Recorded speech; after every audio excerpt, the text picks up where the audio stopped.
நான் தினமும் உங்கள் வீட்டுக்கு வரணுமா? மணப்பெண் சமையலை சப்ஸ்கிரைப் பண்ணுங்கள், பக்கத்தில் இருக்க பெல் ஐக்கானையும் ப்ரெஸ் பண்ணுங்கள். ஹாய் ஃப்ரெண்ட்ஸ், இது மணப்பெண் சமையல். இன்றைக்கி நம்ம என்ன பார்க்க போகிறோம்னாக்கா ஒரு ஃபிஷ் பிரியாணி தான் பார்க்க போகிறோம். லாஸ்ட் வீடியோ வந்து முருங்கைக்கீரை பொரியல் போட்டிருந்தேன். இன்றைக்கி நம்ம வந்து ஃபிஷ் பிரியாணி எப்படி செய்கிறது பர்ஃபெக்டான்றதை பார்க்கலாம் ஃப்ரெண்ட்ஸ். உங்களுக்கு எந்த மீன் ஃபேவரோ அந்த மீனை நீங்கள் எடுத்துக்கோங்க ஃப்ரெண்ட்ஸ். நான் வந்து 1/4 கிலோ மீன் எடுக்கிறேன். 4 பேருக்கு ஏற்ற மாதிரி பிரியாணி செய்ய போகிறேன். மீனை வந்து பர்ஃபெக்டாக க்ளீன் பண்ணுங்கள். முள் இருந்துச்சுன்னா கண்டிப்பாக தொண்டையில் குத்திக்கும். ஸோ பார்த்து க்ளீன் பண்ணுங்கள். நெக்ஸ்ட்டு வந்து நான் என்ன எடுக்க போகிறேன்னா மீனோட தலை, அப்புறமேட்டு நீங்கள் கட் பண்ணி வைக்கிற அந்த ஃப்ளஷ் இருக்கும் தெரியுமா, அதில் பேலன்ஸ் இருக்கிறத எடுத்துக்கிறேன்.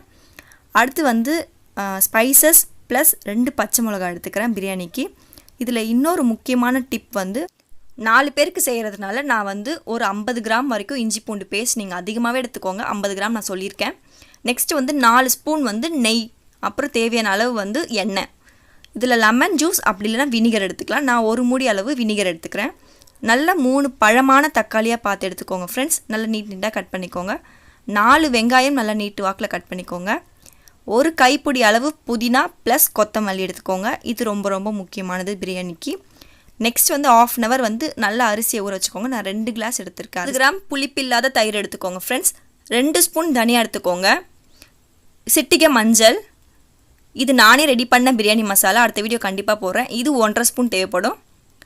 உப்பு உங்கள் நாக்குக்கு டேஸ்ட்க்கு ஏற்ற மாதிரி. காரமும் உங்களுக்கு எவ்வளோ வேணுமோ அவ்வளோ நீங்கள் சேர்த்துக்கலாம் ஃப்ரெண்ட்ஸ். இப்போ நம்ம ஃபிஷ் பிரியாணி எப்படி பர்ஃபெக்டாக பண்ணுறதை நான் உங்களுக்கு சொல்லித்தரேன். கண்டிப்பாக ட்ரை பண்ணுங்கள். ஒரு கடாய் வச்சுக்கோங்க. நம்ம எடுத்து வச்சுருக்க மீன் தலை ப்ளஸ் நம்ம ரிமூவ் பண்ணி வச்சுருக்க ஃப்ளஷஸ், ஏதாவது வேஸ்ட் இதில் யூஸ் பண்ண தேவையில்லைன்னு நினைக்கிற ஃப்ளஷஸ் எடுத்து நான் இந்த கிளாஸில் 2.5 கிளாஸ் வந்து தண்ணி வைக்கிறேன்.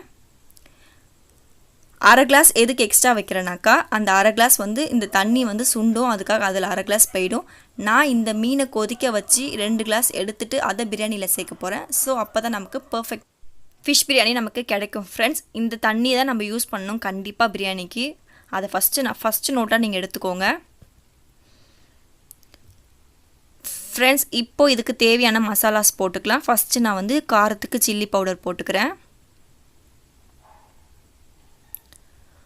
அடுத்து வந்து நம்ம என்ன போட போகிறோம்னாக்கா பிரியாணி மசாலா. அடுத்து வந்து மஞ்சள் பொடி. அடுத்து வந்து தனியா பொடி. கொஞ்சமாக தயிர் போட்டுக்கோங்க. அடுத்து வந்து 1/2 மூடி வந்து வினிகர் போடுறேன், அப்படின்னா நீங்கள் 1/2 லெமன் போட்டுக்கலாம். இப்போ நல்லா மிக்ஸ் பண்ணிக்கோங்க. இதில் வந்து நம்ம 2.5 கிளாஸ் தண்ணி ஊற்றிருக்கிறதுனால அந்த 1/2 கிளாஸ் அளவு சுண்டுற அளவுக்கு நீங்கள் டைம் கொடுத்து இதை கொதிக்க விட்டுக்கோங்க ஃப்ரெண்ட்ஸ். கரெக்டாக இது 2 நிமிஷம் தான் ஆகும் அந்த 1/2 கிளாஸ் சுண்டுறதுக்கு பர்ஃபெக்டாக. இந்த வாட்டர் யூஸ் பண்ணி தான் கண்டிப்பாக நம்ம பிரியாணி செய்ய போகிறோம் ஃப்ரெண்ட்ஸ். அடுத்து நம்ம என்ன பண்ண போகிறோம்னாக்கா ஃபிஷ்ஷை வந்து மேரினேட் பண்ண போகிறோம். ஸோ வந்து நம்ம பிரியாணிக்கு யூஸ் பண்ணுற போகிற ஃபிஷ் எடுத்துகிட்டு அதில் தயிர் சேர்த்துக்கோங்க, சில்லி பவுடர் போட்டுக்கோங்க. 2 ஸ்பூன் அளவு பாருங்கள், நான் குட்டியாக வச்சுருக்கேன், அதனால் நான் அதில் தான் அளந்து போடுறேன். இப்போ நான் வந்து பிரியாணி மசாலா போட்டுக்கிறேன். இப்போ தனியா போட்டுக்கிறேன். இதுக்கு தேவையான அளவு இஞ்சி பூண்டு பேஸ்ட் போட்டு மீதி இருக்க வினிகரையும் ஊற்றிக்கிறேன். இதில் ஒரு 1/2 மூடி வினிகர். அப்புறம் மஞ்சள் சிட்டிகை. உப்பு இதுக்கு தேவையான அளவு போட்டுக்கோங்க ஃப்ரெண்ட்ஸ். நம்ம அந்த ஃபிஷ் சூப் வைக்கிறோம் இல்லையா, அதுலேயும் வந்து லைட்டாக உப்பு போட்டுக்கோங்க. அப்போ தான் டேஸ்ட் வந்து தண்ணியில் எடுத்து கொடுக்கும். இப்போ இதை ஒரு மிக்ஸ் பண்ணிடலாம்.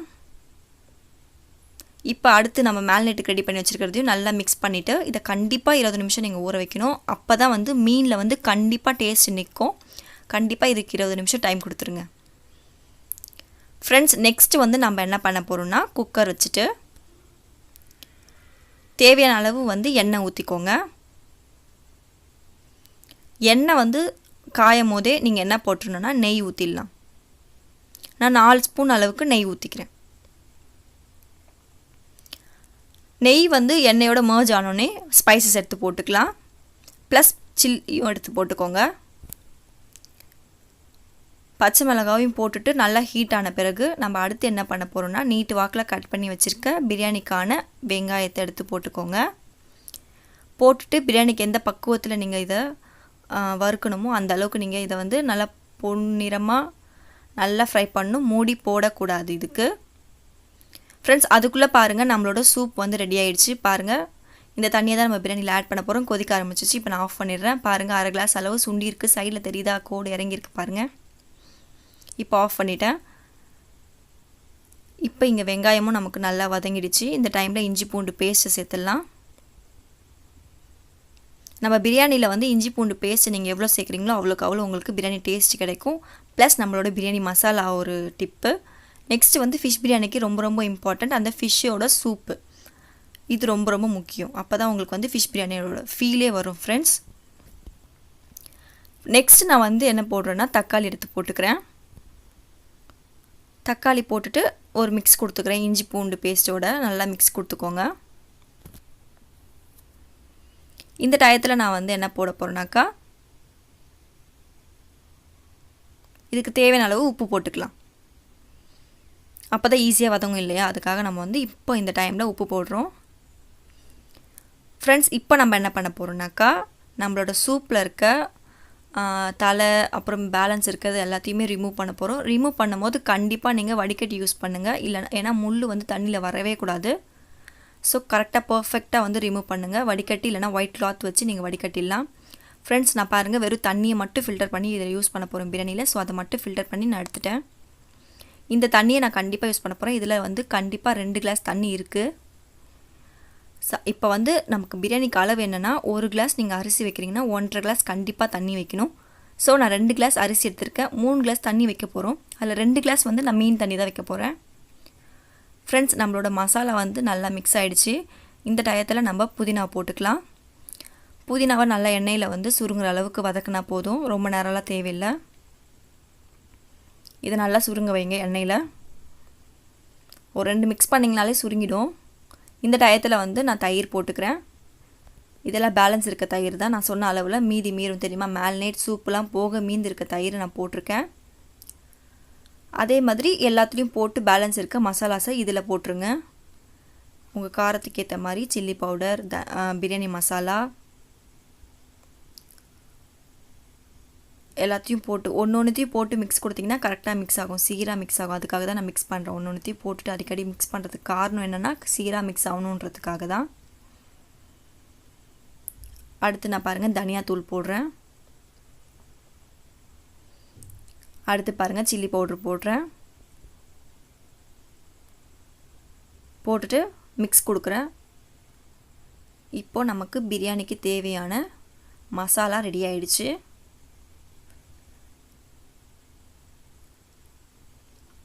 இப்போது இதுக்கு தேவையான அளவுக்கு உப்பு வேணும்னா நீங்கள் போட்டுக்கலாம். மசாலாவுக்கு மட்டும் பர்ஃபெக்டாக உப்பு போடணும்னு நினச்சிங்கன்னா நீங்கள் போட்டுக்கலாம். இப்போ நான் அரிசியை நல்லா வாஷ் பண்ணி கொண்டு வந்துட்டேன் ஃப்ரெண்ட்ஸ். ஒரு தடவை கழுவிங்க. 2 கிளாஸ்க்கு 3 கிளாஸ் தண்ணி கண்டிப்பாக வைக்கணும். பாருங்கள், நம்மளோட ஃபிஷ் வந்து நல்லா ஊறிடுச்சு 20 நிமிஷத்துக்கு அப்புறமேட்டு. பாருங்கள், இதை நான் வந்து நம்ம ரெடி பண்ணி வச்சுருக்க பிரியாணி மசாலாவில் போட்டுடுறேன். ஃபிஷ்க்கு வந்து 1/2 செகண்ட் தான் கிளறி விடணும். சிக்கனுக்கு நீங்கள் 8 நிமிஷம் வைக்கிறீங்க தெரியுமா, அந்த நிமிஷம்லாம் இதில் கிடையாது. 1/2 நிமிஷம் தான் இதுக்கு. ஒரே ஒரு மிக்ஸ் மசாலாவில் மிக்ஸ் ஆகணும், அவ்வளோதான். இதுக்கு அடுத்து நீங்கள் உடனே என்ன பண்ண போகிறீங்கனாக்கா அரிசி எடுத்து போட்டுற போகிறீங்க. அரிசி இப்போ மசாலா வந்து மிக்ஸ் கொடுக்கணும், அவ்வளோதான். இனிமேல் நீங்கள் ரொம்ப நேரம் வதக்கிட்டே இருந்தீங்கன்னா கண்டிப்பாக மீன் எல்லாமே என்னவாயிடும்னா புட்டு தனித்தனியாக போயிடும். ஸோ இப்போ நீங்கள் கேர்ஃபுல்லாக கண்டிப்பாக பண்ணணும். கிளறும் போது மெதுவாக பண்ணணும். இப்போ அடுத்து நம்ம என்ன பண்ண போகிறோம்னா வாட்டர் சேர்க்க போகிறோம். அதுக்கு நீங்கள் எதில் அரிசி அளந்தீங்களோ அந்த கிளாஸை எடுத்து வச்சுக்கோங்க. இந்த மீன் வாட்டர் நான் 2 கிளாஸ் வைக்க போகிறேன். பாருங்கள், நான் கவுண்டிங் தரேன். 1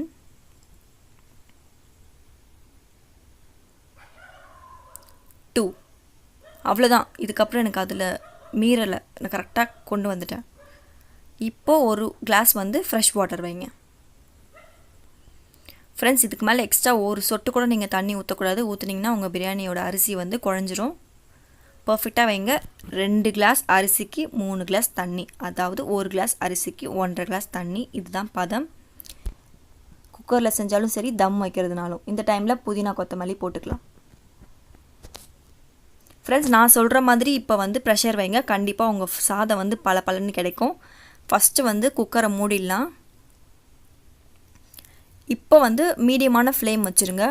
வச்சுட்டு விசில் தயவு செஞ்சு போட்டுறாதீங்க. நல்ல ப்ரெஷர் வரும், அது வரைக்கும் வெயிட் பண்ணுங்கள். கரெக்டாக ஒரு 7 நிமிஷம் அப்போ பாருங்கள், கரெக்டாக ப்ரெஷர் வரும்.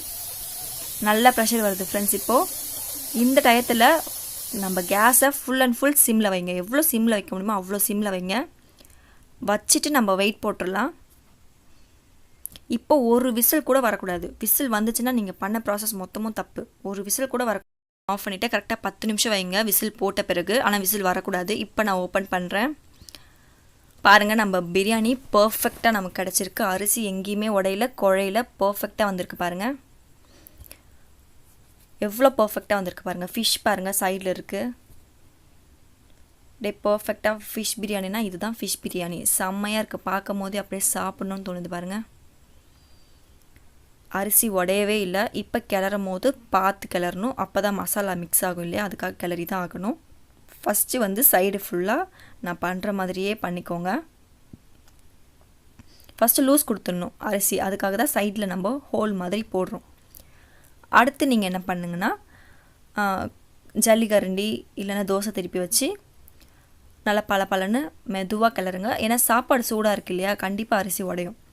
நம்ம மீன் பாருங்கள் எவ்வளோ சூப்பராக வெந்திருக்குன்னு. உடையவே இல்லை பாருங்கள்.